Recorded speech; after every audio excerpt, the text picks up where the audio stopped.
butterfly in the sky. Butterfly in the sky. I can go twice as high. Just take a look It's in a book. on Reading Rainbow. Reading Rainbow.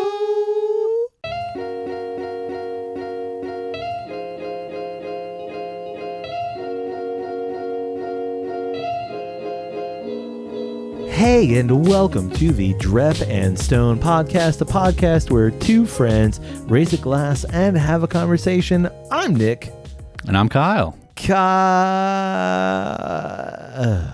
Nick? Woo. Hey, man. Hey. How's it going? Things are going really well. I recently made a rather large purchase. Oh, yeah, you did. Yeah, oh man, this whole summer, like I've been stressing out about like buying a new car. Yeah. And like we've talked about this before. I freaking hate that process. It's not a fun process. We just bought my wife a new car back in January, and so like it was one of those like I don't want to do it, but I have to do it. Yeah. And so I did it. Right. And you glad you did it? I am really glad I did it. I did not like the 3 or 4 weeks leading up to the purchase. Yeah, because we do it very differently. As we've talked about. But I found a dealership that was willing to work with me. That I kind of gave some parameters. I did all the negotiation through email, which was a fantastic experience. Right. And I didn't mind it, and I was happy with the purchase. Got what you wanted? I got what I wanted, and then some, yeah. which I enjoyed. Good deal. But did you get the coffee off of it? Yeah, I did. I did. So side story that viewers don't need to know about. Yeah, the coffee is off of the car. Good deal. Yeah. Good deal. I literally went home that day and then washed the whole thing. Yeah. Yeah. So I should be good, hopefully for a couple years. Another 20 years, however long you had that other car. Yeah, just about. Yep. Which what is your experience right now? With what? Car. I hate cars. Wish I could be somewhere where it didn't need it. I would be a life pedestrian if I could. Good cars. Yeah. Cars. Ugh. Ugh. Yeah, well, I'm glad you got one. I you got one you liked. Yes, I do, and again, all good things. I just it's a necessary evil that I wish was unnecessary. Well, and it goes back to that. What was that episode we did where it was like you're willing to deal with an issue till it becomes like just unbearable? Yeah. Whatever that concept was, yeah. like, it's like, and now you're way over here on this side. You're at the very beginning. Right. As long as nothing pops up, knock on wood. Right. So I just, hopefully you've got no issues for a long time to come. Exactly. You're good to go. It's all behind you. There you go. Hey man, you need a drink? Sure. Why not? I got one. What you got? I got that other bottle that I picked up over in the UK. Okay. What is it? This is the Ledaig. Ledaig. Yeah. But this is the 18-year-old. Ooh. Yeah. Because we've had Ledaig before. Yes. I think it's a 10-year. I think it was a 10. Yeah. That's like their, bread and butter. Right. Core range. Core expression. Yeah, there it is. But this is part of their core range, the 18-year. Okay. And, this was something like I've been wanting to get into older scotches. Yes. And, with that age statement comes a hefty price with it. So I haven't really reached out and had too many of them. Certainly Lagavulin 16. Yeah. Obviously that's up there. We've had Bunnahabhain 18. Had Bunnahabhain 18. Yeah. We've had Loch Lomond 18. Yeah. So it's just one of those things. Wanted to have some older scotches. Sure. Saw this one. Thought it was a good price. And I'm going to say it's easier to have an older scotch than it is to have an older bourbon. Yes, you're still going to have price implications, but they're not as extreme. Correct. And an 18-year-old scotch is far more readily available than an 18-year-old bourbon. Far more readily available, and for whatever reason, I've just got more faith in it at this point in time. Likewise. The older bourbons that I've had, I don't necessarily feel like the expressions are matching the maturation. Correct. They're not dialed in. Yeah, it's just more kind of it's older. It's a shotgun, I think, approach of we don't know. I guess my experience in watching Scotch reviews and things like that, an older Scotch can achieve that. Correct. Extra age can embody more interesting characteristics. Well, we're gonna find out. I was gonna say let's hope that's the case. We're gonna find out. Yeah, yeah. Because I mean, honestly, like I mean that Loch Lomond 18. Yeah. Honestly, like I don't really know that really had. No, I think we both said like the 12. The 12 is better. Yeah. Honestly, I can tell you that the Bunnahabhain 18, it's good, but it's not as good as the 12. Right. You know, when you calculate price, you think about availability, like go to the 12. Yeah. So yeah, maybe not. We'll see. Let's get into it. This is another fresh crack. Ooh, yeah. And a beautiful box too. I know. I always say like they half of that price has to be the presentation of the box. Like this is incredible. A lot of information on here. Yeah. Colorful past, colorful whiskey. Wait a second. Colorful whiskey. Here on Mull, this is from the island Mull. Yeah. We celebrate creativity and are expressive in nature. Pronounced Ledaig. Oh. Ledaig. This is the 18-year-old expression of our peated single malts from Tobermory, the distillery. Yeah. Its powerful, smoky character draws its inspiration from our island's wild and dramatic landscape with its rugged and rich palette of colors. This Ledaig 18-year-old is an example of our expressive artistry. Yeah. Flavors of sweet and peppery smoke infused by the burning of peat from our rugged moors are balanced by a rich complexity born out of an ex-sherry cask finish. This single malt has hints of overripened apricots, toasted nuts, and sherry.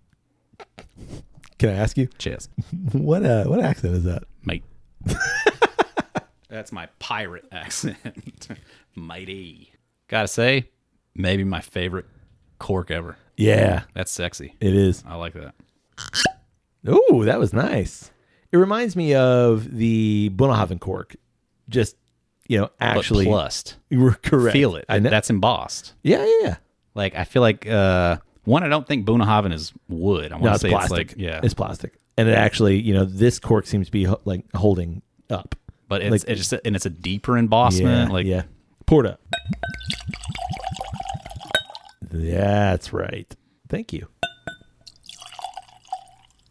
Wow, just in the air, man. A couple of lap dribbles on my I saw it. I wasn't going to say anything until you did. Because I doused myself in Wrexham Lager earlier. On the nose, it is sherry. Sherry lady. Yep, it's got that sherry influence for sure. Jammy. Yeah, it's jammy, but it's also like that astringent jammy too. It's like jammy and then like a Yeah, it didn't say it, but this is 46.3. Okay. That's 92.6 for those of you who are, mathing. Yeah. 92.6. Classic hits. Ledaig. Another pretty nose. Oh yeah. And the malt is there, but it's subdued. It's just hiding under that like jammy note. Sherry blanket. It's very perfumey too. In a good way. Yeah, totally. Fair enough. I want it on my palate. Well, what are you waiting for? Here we go. Totally exactly what I expected. Yep. That's where the peat comes in. Yep. And it is like barbecue. And the sherry doesn't go away. Nope. It stays right there with it. Nope. The whole time. Wow. Yeah, I called it. That's exactly what I expected to happen. Like the peat was going to be prominent on the palate and whew. Yep. Which I'm fascinated by that because you think of like a peated whiskey and it's normally so prominent on the nose. And then it's almost reverse because then when you get to the palate, like you're hit with it initially and just kind of fades away. But this, like, yeah, it's vaguely there, but on the nose, but like palate, that's where it comes in. Yeah, and it's never an Isla peat. No, it's never like heavy, chewy, charry peat. Yeah, it is just always there as an accent. Yep, throughout the whole sip. Like I said, the sherry. I think the sherry shines through the whole time, and I think that's kind of the more prominent note.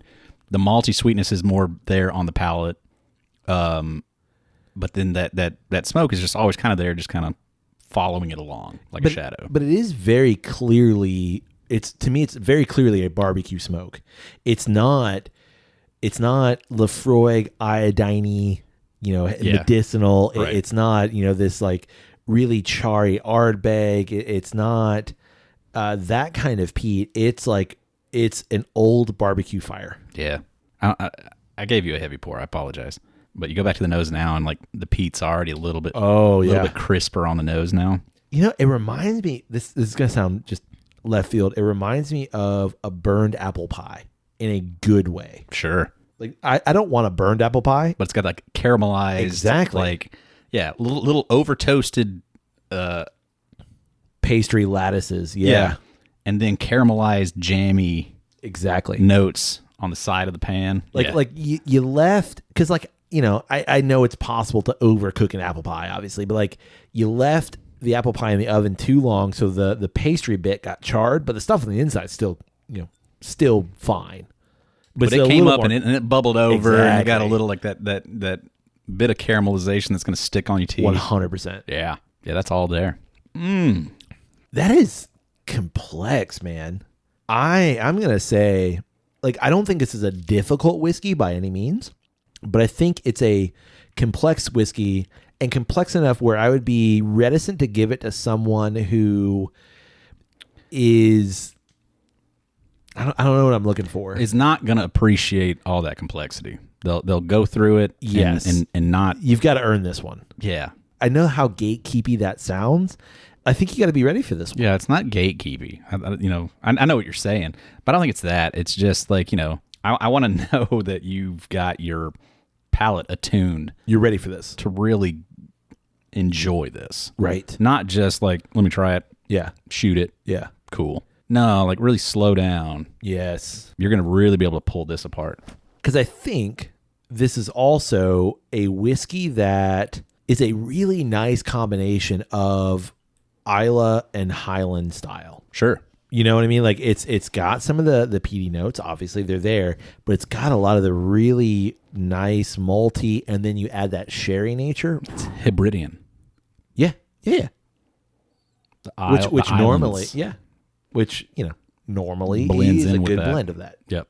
Man, the aftertaste that I've got from it is like very, I don't want to go herbally. Yeah. But it's like almost vegetal. Yes. Like earthy's a good one, but not like soil in nature, but just more like just kind of vegetation. Yes. In nature, which is kind of fun. Almost kind of like a cigar, like kind of aftertaste. That same kind of like, just kind of burnt leaf. Yeah. Like when I, like I don't know how other to describe it. Like when I normally say vegetal, it's almost like off flavors, but there's nothing off about it. It just tastes, but it's not, you're right. It's not earthy. It's like a vegetable medley. I know. I mean, very, very similar in just like in the kind of like a cigar in that aftertaste of like, obviously like once you push past the smoke and everything, but just like that burnt leaf kind of a nature to it. Yeah. It's the depth that's associated with that. Really good pickup. Yeah. That one's, I mean, you know the process of like, you go over there, you see so many things that you don't have access to. Right. This experience for me personally, like in that moment, it was very kind of like, I've got to get it done now. And I was in an area where I was able to go through like 3 different shops and kind of look around. But like I kind of had to make decisions like on the moment kind of a thing. Like I went to one shop and I was like, all right, there's 3 or 4 bottles that I would like to get here that are like in contention to buy. Like I'm not that I was going to buy 3 or 4 bottles. Like, right. I would have liked to, but that was not my process. Didn't buy anything there initially, but I was like, okay, if we're going to be in this area for a little while, I'm going to keep this place in mind. I'll come back and get this. Sure. Which ended up being the Kilkerran. And then went to another shop. And at that shop, my wife found what she wanted, which was a gin. Got that. And I felt kind of obligated to buy something there. So it came down to this. They had some Ardent Americans that I was looking at. But just because you're over there and there's so much of everything that you can't get here that you're just like, ugh. Yeah. And I've been in that experience. Like, I want to do it all. I can't do it all. Yeah, I would love to do it all. Financially, weight-wise, customs-wise. What I'm willing to carry around. Exactly. Yeah. I can't do all of it. So then, like, you become more discerning. Yeah. And I think it forces you to make decisions. Yeah. We both watch enough YouTube whiskey and stuff like that. So, like, you've got a little bit of a list of, like, if I see something from here, I'd like to really try that. I'd like to have this experience. These all seem to be pretty widely accepted as like, yeah, no, these are good pours. So if I come across those, and in this trip specifically, for whatever reason, I was very much more of like, I kind of want a guaranteed thing, Right. over a yes. Let me try that expression from this thing, and I hope it's good. Right. And I think honestly, what's kind of done that to me was Ardbeg for us over the past year. Yes. Of, yep, this experimental thing was great. This experimental thing was not as great. Still really good, but just not knock your socks off. But I watched a few videos the night before, so I had a little bit of a running list in my head of like, if I see this, get it. If I see this, get it. And both of these bottles were on that list. And so when I saw this one and they had it for around what I thought it should be, Yeah. I was like, cool, let me try that. I think that's the way to do it, especially with brands that you're not super familiar with. Right. You know, like, yes, you could go out and buy the, you know, some special Kilkerran bottles, buy some special Ledaig bottle. But if you've not had the original thing, maybe that's the right play. Right. And I say that also knowing like, no, I want special stuff too. Yeah, because it can be. Right. It can be phenomenal. Well, and that's I mean, I took a gamble with the Ardnamurchan, the Paul Lenoir. I had already known that Ardnamurchan is a fantastic Scotch, so I already was familiar with the brand. Yep. I trust what you're doing. Right. So like, but I took a gamble with that, and that is one of the best Scotches I've ever had. Yep. And it's continued to be so, and I'm so sad that bottle's almost gone. As a purchased out of a bottle, that's got to be it. Not something that was thieved out of a barrel. Correct. You know, just something that like, yeah, I found that on a shelf and I purchased it. Yeah, that's probably the best Scotch. And just again, ever. Just walked into a small shop in Inverness, Kilted Drammer was in there, and like, yeah, man, this is it. Cool, I'll take one of those. Cool, I'll give it a shot. Yeah, and just paid off. Fantastic score, man. Such a good bottle. Yeah. All right, so sitting here with a great pour. Yeah. What should we talk about? So I was thinking about recently, you challenged yourself this year to read more books. Mm-hmm. Specifically, like you are a reader, but to read more fiction, just to read more as a whole. Yep. And to do a little bit more writing. Yep. So I thought like we're going to head into the cooler months. People are going to burrs. Yeah, right. Right around the corner. Right around the corner. And that's where, you know, people tend to start to move indoors and they start to, you know, cuddle up with a good book. Things get a little cooler. In other parts of the country, yeah, sure. Yeah, not here in Florida. Yep. So it just got me thinking like we'll be riding that 90s wave easy into 3 months at least. But it just got me thinking of like we should talk about books that we've read this year. Oh, cool. And enjoyed this year. Yeah, I like that. Yeah. So every year, I keep a running list of books that I read. Yep. It's something that I've always done. I kind of have a goal in mind. Like I'd like to read 50 books in a year. Some years I shoot way over that. Some years I'm way under that. Right. But that's always kind of my like baseline goal. And I just want to, I keep a track of all the books that I read. So I thought it'd be interesting to kind of talk about some of the highlights and things that we've enjoyed this year thus far. Good idea. You want to start? Sure. Okay. It was something I started towards the end of last year, but have been doing. I did a really good job for like the first, I'd say like 4 or 5 months of the year. Summer kicked in and I got bogged down a little bit. Yeah. Haven't been doing as well. But yeah, no, still something that I still put emphasis on and still get to over the traveling that I just did. You know, those 9-hour flights, you know, good opportunity to get some good reading in. And I did. Good. Got like 5 or 6 chapters in a book done in some flights. So yeah, feeling good about it. Probably not I don't think it was my biggest book, but like probably the most difficult book in terms of like, I just need to finish this thing. Yep. Was The Overstory by Richard Powers. The Overstory. What's it about? It's a story. Elevator pitch it. It's about, I would say, about 10 different characters, their connection emotionally and in certain cases, like physically, to trees, their love of trees, and then how their stories all come together and coalesce about the importance of trees and their attempts to bring significance to them. How interesting. Yeah. I know. Honestly, I picked it up because it was a Pulitzer Prize Yeah. winner. I know when you were in this, like you were in it. Like Yeah. you're not struggling's not right, I don't think, but you were wading through it. Well, it's the way that the book is written. Like it breaks down. The first chunk is all these different characters, their individual stories, and how they're connected to trees, and that's awesome. That is cool. That bit of it was very interesting. Honestly, like you could just stop there and just enjoy it as a collection of short stories about people and their connections to trees. Might be the way that I would recommend reading the book. Just end it right there. The next big chunk of it is how their stories begin to come together, and then eventually they kind of do, sort of. And then the last chunk is as they are connected, what kind of comes of that. I don't know. I genuinely did read it just because, like I said, it was a Pulitzer Prize winner a couple of years ago.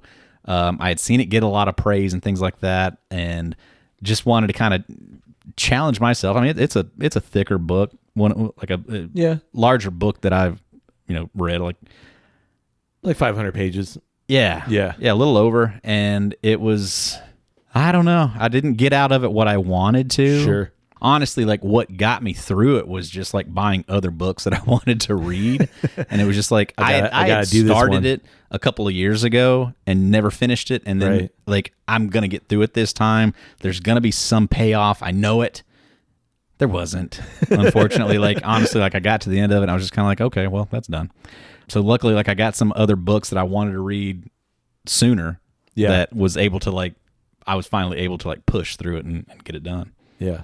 So I don't know. It's one of those things too. Like I went and watched a bunch of reviews on it and tried to see what did other people get out of it that really makes it one of their favorite books. And even listening to them, it's no, I got that too. But I don't know. It just didn't hit me as impactfully as I guess it did them. I think I mentioned to you at some point, I read Underworld by Don DeLillo. Crazy. I read Overstory. I know. And I read Underworld. Underworld. Wow. And that is a book that's genuinely kind of touted as these are one of the books you should read if you were a reader. Right. I really love White Noise by Don DeLillo. Mm-hmm. So I was like, yeah, let's do that. I read it with a work book club kind of group, and just again, same as you, 3/4 of the way through, I'm like, where are we going and why do I care? Right. And to be fair, a similar experience of I'm going to get through this because I have to. There's some stakes, there's something at stake here with this book group. Right. But why? Yeah. As someone who is an avid reader, as someone who also is deeply entrenched in that world, I am 100% not above being I'm out. This book just not grabbing me, I'm out. Good for you. And and immediately jump into something else. Oh yeah. I am to the point where I abandon, I'm not going to say all the time because usually I'm fairly good at picking things that I know that I'll like. That's what scared me about not finishing that one. Yeah. Prior, when I didn't finish it, I don't think I read anything for a long time. 100% understand. Yeah, so I was like, agreed. No, I need to finish this so that I can move on to the next thing. Yeah. Because I don't want it to do that. I don't want to be so off put by the task. Yeah. Nope. That I don't want to jump into the next thing. And so for me, it's now become, and I used to be that way. Yeah. It's now become the exact opposite of, I don't want to read things that I'm not into. Yeah. And that's not to say I don't want to push myself, because I do. And I have read things, especially for book groups, or someone's hey, you got to read this. And I will read those things, even if I'm not 100% into it. But if it's something that I'm choosing, much like you chose this, if I get to 50 pages and I'm not feeling it, I'm not right now. Right. That doesn't mean that wholeheartedly I'll put off to the side and just say give up on it completely. I'll never come back to it. I always kind of put it off to the side of just not right now. Right. I'll leave the door open for you. Correct. Might come back to you. We'll leave the light on for you. Motel 8. There you go. Motel 6. Motel 8. Best Western. Yeah. I stayed at Holiday Inn last night. Express. But I'm just, I there's so many things that I want to read and get to that nah. If it's not jiving, I'm moving on. Get out of there. It's so weird that reading attaches you that way. I'm not that way with watching stuff. I'll drop a thing, and just because of media the way it is today, right? You're so readily to jump into the next thing for whatever reason, though, reading feels different for me right now. Yeah. I'd love to hope and use you as an example of maybe one day I'll get out of that. And I think you will. I think it's just like because you've recently got back into reading of this Purposeful sort. reading, yeah. Correct. That like you feel almost like you need to do that, maybe. And like again, I think it's and I'm a completionist at heart. Well, yeah, like deep down. And likewise, but I think of like that was a habit I had to break of like, nope, just if you don't like it, why are you doing it? Yeah, I kind of think about it like a. It's just that fear of like, man, there's something in that last 10 pages. Yeah, but I think about it like a meal. Gonna make all like a of meal. This. If I'm eating a meal, and I'm like, this is not good. Yeah, but a meal, you know what that last bite is going to do. It's going to be the same as the last 30. That book, same thing with the book. Nah, those last 10 pages. Come on, man. You've seen it. You've read something. Yeah, but listen. Okay. What if this is it? I see your point, but I can also tell you that because I know that there are really only like, let's be honest, 2 stories. Well, and I will say, I'm sorry, finish your point. Hero takes a journey, stranger comes to town. Right. Yeah, am I going to get something out of this? Maybe. But like, is slogging through 300 pages of something I don't care about worth it? To me, right now, no. But it's because it had that damn sticker on it. I understand. I think I would have been more willing to if it wasn't that. But I was still like just bought in of like, nah, this has got acclaim. There's a reason. And I want to get that same reason that they all got. I want to give everybody a recommendation of mine that I've recently gotten into, but I want to say this to just kind of to wrap that up because I want to move on to something that you've actually liked. Okay, too. There's a running joke in the literary sphere of books that everybody either claims to have read or has a copy of that they've never read. For a lot of people in the literary sphere, the running joke is everyone has a copy of Infinite Jest, but no one's actually read it. And this is not me touting or tooting my own horn, but having read it, I understand why, but I also get why everyone abandons it. Yeah. So like, if it's just not your thing, it's not your thing. Drop it. Move on. Yep. Find something else because you're going to get something. I'm not saying it's not like, eat your veggies kind of thing, but find something that you like. I mean, I agree, but then, it's just that worry in me. Oh yeah. Of like, yeah, that first season of that thing sucked, but man, maybe the second when you got to third season, God, it took off and it was so good. Sure. There's just that worry. Nah. And I'm like, I'm already at this point. I'm already through season 1. I just need to get through the next season and I'm there. I'm to that great point. All right. It's just that worry that's out there. That fear. Here's something for me that has become a recent like and has turned into a love. And I'm almost ashamed to admit it. And that's the Dungeon Crawler Carl series. Have you heard of this at all? I haven't. And I don't blame you for not having heard of this. It is the nerdiest, just ridiculous thing. But for whatever reason, man, I am hook, line, and sinker. I am bought in. And the impetus of the story is, and it's Dungeon Crawler Carl. Dungeon Crawler Carl. Not usually my thing. Carol heard a little bit of this in the car the other day because like it came up on CarPlay and whatever. And she was like, what in the holy hell are you listening to? And I was like, I can't even begin to describe it to you. I'm on the 3rd book right now and I'm listening to these. So to be fair, I'm not reading them. I'm listening to them. But the Dungeon Crawler Carl series, the idea is that there's an alien, like the universe and the galaxy as a whole kind of all conspires against different planets.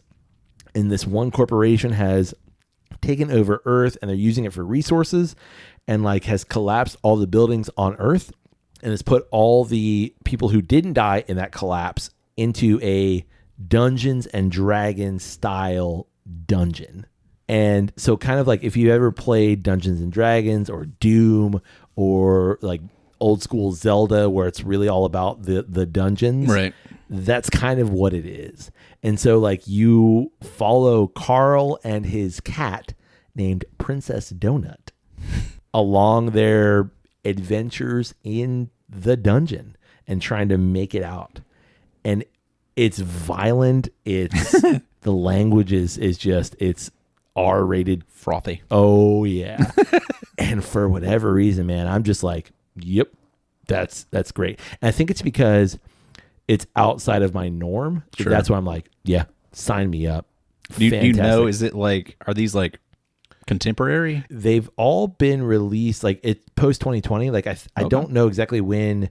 Like it started as like a web series kind of thing, right. And then like they were kind of combined into books, and now Seth MacFarlane's production company has the current rights to a TV series. I think it would be like a hard R kind of TV series if they did it. Right. It's good. I don't know. Like it's so outside of my norm. Right. That it's like it's an RPG kind of thing. Like, you know, you're leveling up, you're building your stats, and I find is it gamified? Is it like within the thing of like, yeah. If I take this out, I get this amount of reward for sure. Yeah, absolutely. It reminds me of playing like something like Breath of the Wild, which is like adventure RPG, right? Where like if you have these clothes on, you can do this. But like, I mean, I guess that makes sense of like, but it's almost like in reverse of like pop culture has gotten to a point where this is a thing, yeah. But now I want to take that thing and take it back and put it in a written format. Yeah,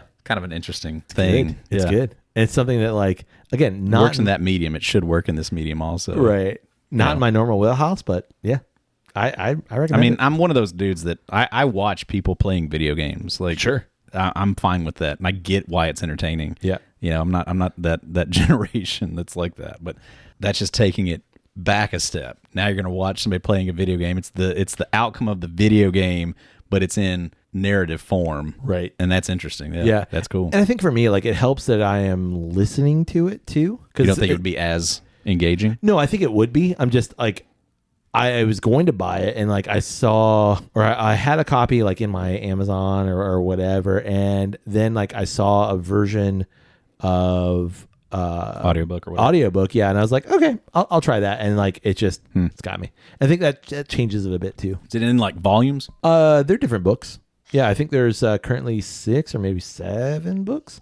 I'm on the 3rd one. How many are there? Do you know? Is it maxed out at this point at chapter 27? And you still got a ways to go? Yeah, no, there are currently 7 of them. I don't know if the last one, which came out in this past November 7th, 2024, I don't know if that's the last one, but that is the last one that's been released. It's always open for another one. Maybe. He thought he was at the final boss.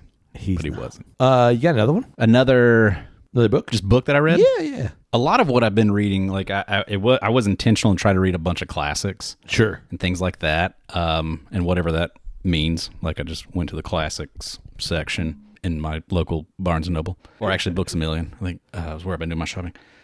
Read The Alchemist. Yeah, okay. Paulo Coelho. There you go. Yeah. And that was a nice, easy read. Just a couple of days of plowing through that one. It's a nice like fable style story. I enjoy reads like that you can kind of breeze through the moral of the story is right type of a thing. Just kind of some quandaries. But read Greenlights by Matthew McConaughey. Right. And that one was actually like pretty interesting. Just like it's Matthew McConaughey's book. It's more or less kind of a biography of his life. All right. A lot of that in that book, man. Did you read it yet, or get into it? No. You let me borrow it, but I haven't read it yet. It is kind of like almost like journal style written. Like he adds in poems and different like little side bits here and there of just like kind of things. But it's very kind of just, you almost feel like you're reading a journal. Yeah. That one was also like really interesting, and I really enjoyed it. Just in terms of like, you know, I've read a lot of novels. I've read a lot of these kind of like classic stories, but haven't read a lot of biographies. Sure. Like that. So like that was a nice like change of pace in what I was reading, and you know, it just makes you talk like McConaughey. The more you're reading it, the more you're getting out of it, the more you're thinking about it. And it's all right. That's pretty but good. I do recommend it. Yeah. It was a good book. A really popular book, too. Yeah. I mean, I think he's just like a good vibes dude, you know, Yeah. so it's just kind of like fun vibing. Like his early life and how he got there it's everybody's story, and you can find yourself in that. Right. And just to see that how he got his shots and things like that are the same chances that anybody gets. Like it wasn't necessarily like a ordained thing of like this is going to happen, like there's these steps in line. Like it was just, you know, a bunch of luck, honestly, that kind of got him to where he was, and then just kind of what you do with it, right? Kind of a thing. Yeah, and it was interesting to read it for sure. How about you? What's something else? A genre that I generally like is speculative fiction. And speculative fiction is not... Didn't even know that was a genre. Yeah, it is. Speculative fiction. Okay. It's not... I would say like it's in the science fiction realm. It's like... This is not science fiction like Blade Runner science fiction or Star Trek science fiction. This is science fiction that's close to us. This is science fiction that like could happen relatively soon. And there are two books in that genre recently that I read. And the first one is Paarable of the Sower by Octavia E. Butler. And Paarable of the Sower follows a girl who basically California is burning. It's set outside of LA, and like you have all this kind of political upheaval, and these people are trying to escape this upheaval, and she's traveling north to escape basically LA. Right. And it's set honestly in 2025, 2024, 2025, 2026. Like when was it written? 80s, maybe mid to late 80s. Yeah. So it was written then, and it's about now, and it's really good. It's a tough read. There's a lot of violence in it. But it speaks, although it was written in the 80s, it speaks, or maybe it was written in the mid 90s. Don't quote me. I don't remember exactly when it was written. But it speaks to our time now and things that are happening now, climate issues and change and heat waves and all this, you know, environmental aspects. Then how does that impact humans? And it's so interesting to me. Another one in that same vein is called Prophet Song, and it's an Irish novel. It's set in Dublin by Paul Lynch. And it's basically like, how does a government takeover happen in a place as what we perceive to be as solid foundationally as like Ireland is. And Ireland, obviously, like, you know, every government has its problems, but like what happens in a society in which the government does take over, and it's set in modern, kind of this modern day perspective of a government undermines its people and starts to take over. And it's so interesting to me. Yeah, totally. And I think it's like that awareness, you know what I mean? Like, you know, these things, I don't think it's all doom and gloom, but like these things happen, and these things can happen. For sure. You know, and so it's like what we read fiction and we read books to the same reason why we engage in, I think, all media, to kind of like see these things and not experience them firsthand. I just watched a movie. Yeah. Few hours ago, and like a line from that movie is like, I think about the horrible things that can happen so that I'm prepared to face them when I get to them, so I can solve the problem. Exactly. That sounds like that's exactly yeah. That. And that's why I don't want to say like that's why I read fiction like that, right? But like that's why those kinds of things exist. That's why movies like that exist. Oh, so yeah. Like, you know, again, we don't want to experience that zombie apocalypse per se. Right. But like, that's why I got a bunch of axes and canned food in my basement. I wonder why that was there. That's just in case. I've got an answer to that problem. Makes a lot of sense. I got another one for you. What's that? One that we've both read. Yeah. Oh, yeah. Looking for Alaska by John Green. Yeah. We have both read that. Yeah. And I read it recently. Like that was actually the last book I finished. And I really enjoyed it. Did you? I did. Yeah, I did too. It moves you along. Yep. Doesn't ever get bogged down. I think it's a good representation of the teenage high school perspective, especially for people of our age. Correct. Absolutely. You know, because it's what we went through. Exactly. And like you can read it and the internet does remember exist. Your time. Yeah, it's kind of there. Right. There's chat rooms. Yeah, but and it doesn't, Yahoo. like, but it doesn't exist like the social internet doesn't exist like it does now. Right. Yeah, I you don't really, have it on your phone. Right. They're you know, the characters go to use payphones. Right. Yeah. You know, things like that. Yeah. So like I really enjoyed it more than I thought I would. Yeah. Yeah, I thought it was really good. Like I like John Green as a whole, and I've read multiple John Green books.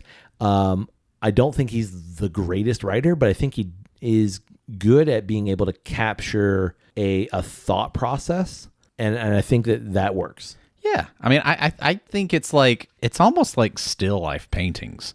Of like, he does such a good job of like capturing like specific moments, and it's like, this is going to mean something different to anybody that looks at it or reads it. Yep. The vast majority of people might just look at it and be like, oh yeah, that's just, some flowers in a vase.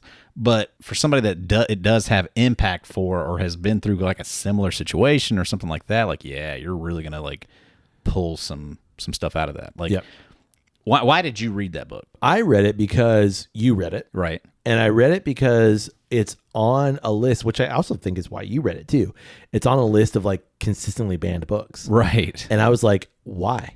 Yeah. That's honestly the only reason I read it. I mean, I looked at the list of books that were banned and I saw a John Green book. Yeah. And like, I've followed John Green long enough on YouTube through Crash Course and stuff like that, long enough to be like, why in the world would a book that he wrote be banned? Well, what could it have in it bad enough that it would need to be banned from a school library? I listened to his podcast with his brother Hank, Dear Hank and John, and they talk about it actually regularly enough that I've never read Looking for Alaska, and that's always the one that comes up where he kind of makes a joke about it now of like, well, that one's banned, right? And people kind of, they write to him all the time. I'm sure he hears from publishers and popular media people about it. Right. So yeah, that's literally the reason I read it, especially because you read it and you were like, yeah, okay, yeah.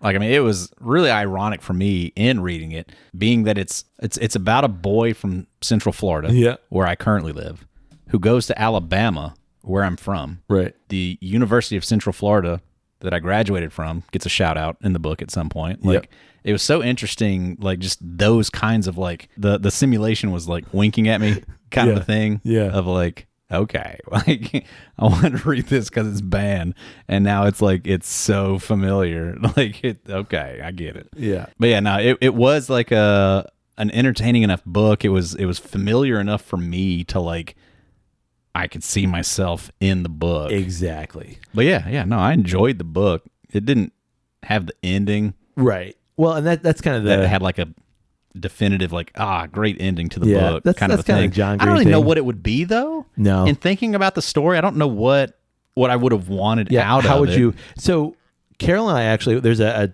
television show adaptation. It came out in 2019.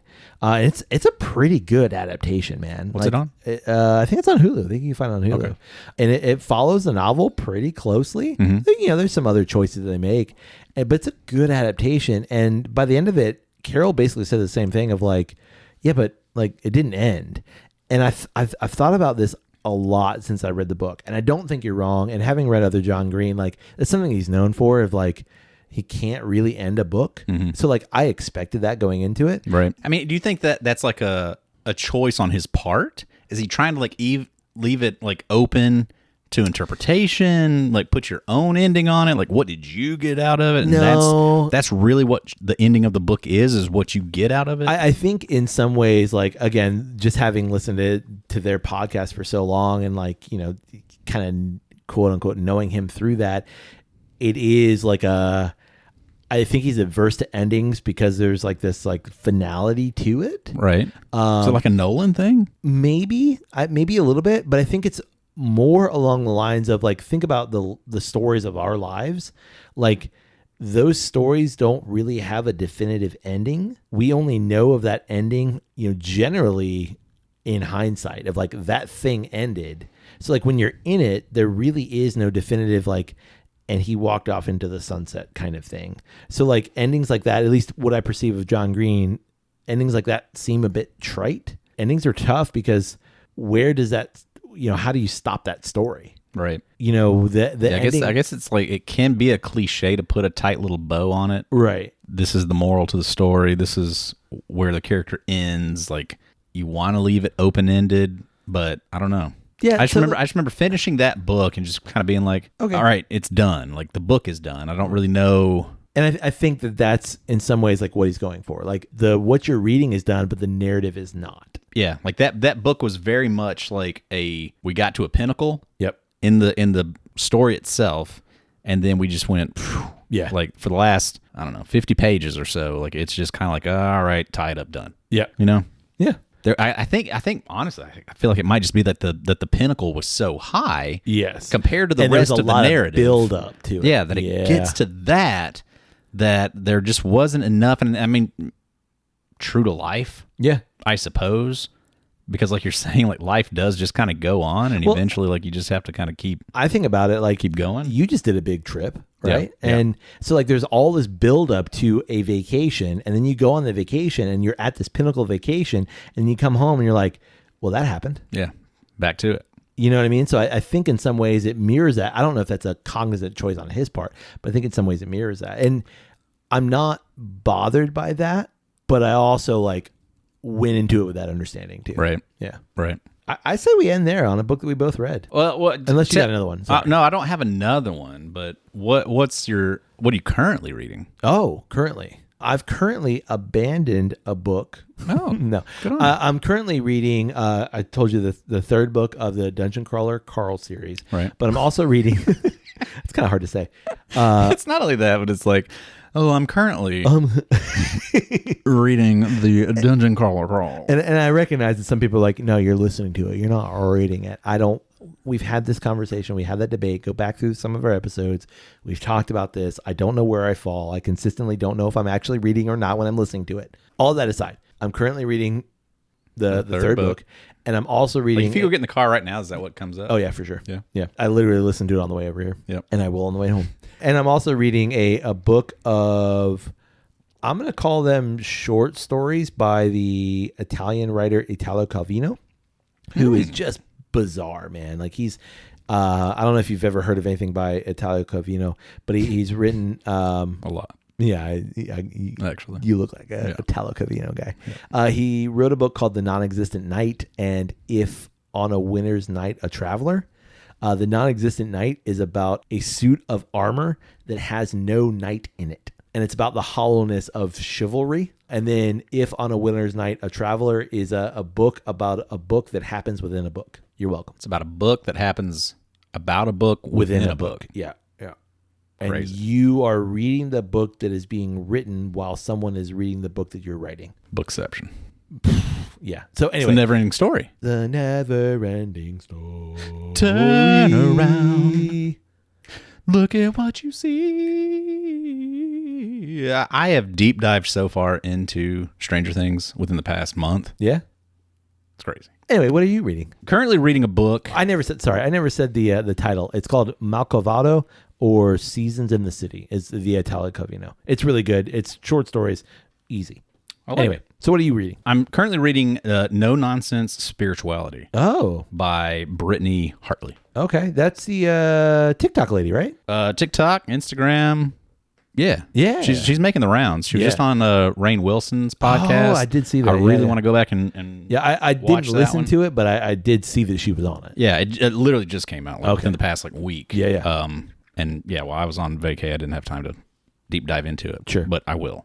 Yeah, reading her book right now. I got introduced to her probably maybe 2 years ago on TikTok, back when I was TikToking. Got off of TikTok, lost her for a while, and then refound her on Instagram randomly. But then I think she's just kind of having a moment right now too. Like the book just came out recently, very recently. She brings up Everything Everywhere All at Once. Yeah. Last 2 or 3 months. So it's just come out, but I've also seen a lot of people reference her and the book and some other things that I've been watching. So going through that right now, enjoying that.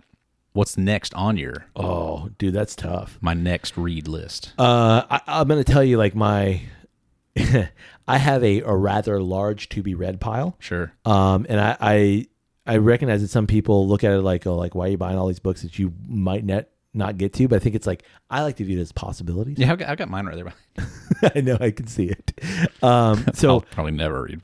I have a lot of things that I want to read, but if I'm completely honest, I walk into the room where I keep those books or I have them in stacks and I just kind of go what hits me right now? Sure. Or if I'm watching something or I'm you don't have one that you're just kind of itching to get to? No. All of that? No, I really don't. I'd like to say that I do, but I really don't. Some of it is sparked by watching, Instagram book stuff. Sure. What about you? I've got a few similarly books that I've got in the on deck circle. Sure. The Overstory, the book that I didn't get much out of. Right. A lot of that book was there was like a specific character in the book that was based off of this other person that really existed, and her book that she wrote.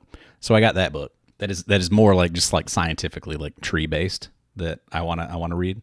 So I've got that one. I've got another one that is like, it's like a book that I watched a podcast about a dude, and he seemed really interesting and liked what he had to say. So I grabbed his book. So I've got that one sitting there. He's like a New York Times dude. Yeah.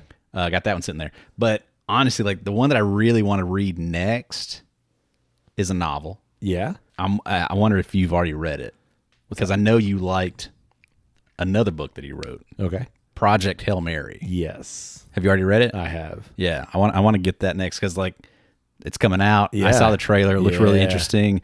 I too read The Martian. Yeah. Loved it. Yeah. I think based off of your recommendation. Yeah. And I think I read that before I saw the movie. And I genuinely do kind of like that. I like to read a book before I see the movie because the book's always better anyway. Unless it's Jaws. Unless it's Jaws. Oh, Jaws. Yeah. The movie's better than the book. Absolutely. Yeah, I don't think I can give you an example of where I liked the movie better than the book, honestly. But I guess it's in that order. I watched Jaws before I read the book. Yeah, but okay, like that might okay, you're not wrong. But I will say generally people will say that Jaws the movie is far better than Jaws the book. Okay. I've read Jaws the book.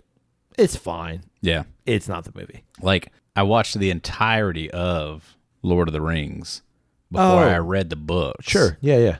Likewise. And I'd probably say that the books are better. Yeah, just because it gives you more detail. Yeah. I watched a lot of the Harry Potter movies before I read the books. Yeah.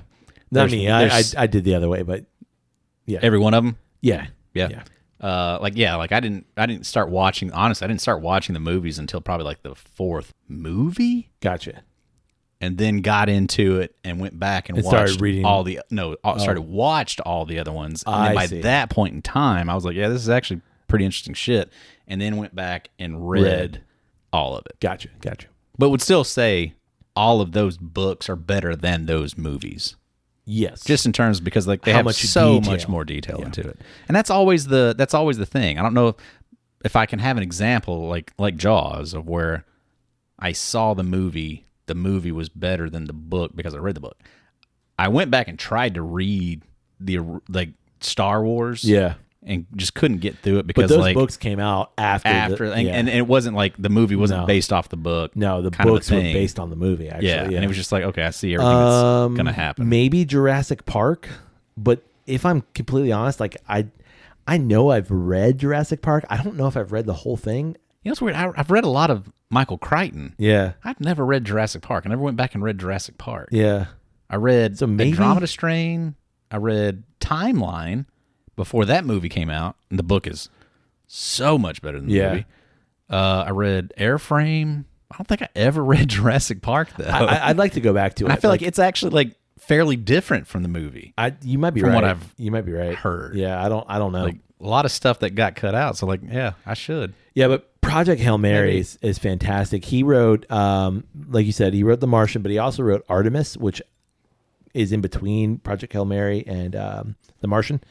And it's like a moon-based kind of thing. It was fine, but Project Hail Mary it's really good. Yeah, I apologize. We went on a big tangent there. That's okay. Like the whole point of wanting that is because like I saw the trailer and the trailer looks really great. Yeah. And I was like, ooh, I want to read that before that movie comes out because I think it'll probably be a better thing. Yeah. Just because they usually are. What's cool about this is... And I love sci-fi. I love reading a good sci-fi. Really early on, like as I'm reading... And I bought it literally like release day. Yeah. Project Hail Mary. Release day, I got it. Yeah. As I'm reading, I'm like, this is going to make a fantastic movie. And when I finished it a day later, right, I was like, man, who's going to make this movie? Literally like Project Hail Mary movie, and Ryan Gosling was attached already to it. Attached. Wow. Right away. I was like that is when I heard Ryan Gosling, I'm like, that's who I picture. He's the protagonist. Yep, he is. That makes a lot of sense. Yep. So I'm super excited for that. I'm cool. excited for you to read it too. Yeah, that's gonna be my next read. Yeah, cool. On it. You got anything else? No. Good topic though. Books are cool, man. The glass is empty? The glass is empty. Books are fun. We should read some more. Yeah. We'll do this again. Well, we'd love to know, what are you reading lately? Yeah. Everybody's reading different shit. Sure. Well, I hope so. What shit are you reading? Let us know. Let us know. What should we read next? Yeah. For sure. Yeah. Love recommendations. Speaking of recommendations, we both recommend the Ledaig 18-year. Yeah, that's a great bottle. Gonna enjoy that one. For sure. And have you had anything else by them? Let us know. You can get in touch with us through email. It's drepandstone@gmail.com. You can also get in touch with us through social media. It's always one word, Drep and Stone, the DREP and Stone. Come find it, like a thing, share a thing. We'll comment back on your things, and it'll be a great little conversation that we have privately on social media. Or if you want to comment on stuff, we can have that openly. That's fine too. For sure. There's a lot of cool stuff going on social media. Always and forever. Maybe. People Bryson song. Always and forever. It's not that. I don't know what it is. When you said that, I thought of Reading Rainbow. I don't know why. I don't know why, but like so many times on vacation, we sang that song. The Reading Rainbow song? Somebody would see a butterfly and look, Butterfly, a butterfly in the sky. Butterfly in the sky. I can go twice as high. Just take a look. It's in a book. On Reading Rainbow. Reading Rainbow. How appropriate for this episode. Agreed. We'd love if you support the podcast. You can do so through our Patreon page. It's patreon.com/drepandstone. You can also rate Drep and Stone wherever it is you find great podcasts like this one. And finally, you can tell someone about Drep and Stone. You too can tell a friend. And you should do so right now. Yeah, why not? Just pause us. We're almost to the end. Yeah, just wait till we finish up here. Yeah, it's in 30 seconds maybe. Yeah, here comes the theme song's already playing right now. I can hear it. It is. Yeah. And tell someone about Drep and Stone. That's all I gotta do. Yeah, done. Yeah. Hey, buddy. Hey, buddy. May a glass overflow. And your reading ass never show. Cheers, buddy. Cheers.